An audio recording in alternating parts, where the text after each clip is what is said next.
Many people are saying, I left church, but I didn't leave God. Let me be honest. That statement is very dangerous and illogical. You cannot say and claim that you love God, and yet you reject the place where He gathers His people, teaches His people, convicts His people, and helps His people to grow spiritually.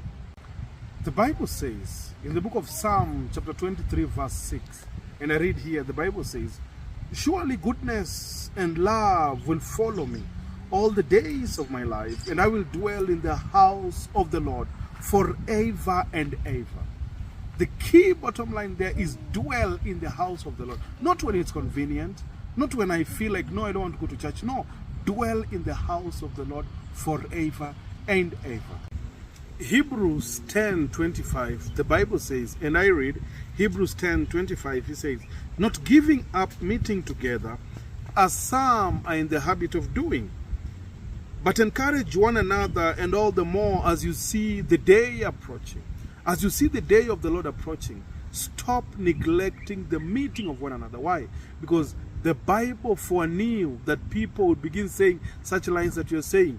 And He knew very well that if you stop the meeting of brethren, then your faith as an individual will weaken very much.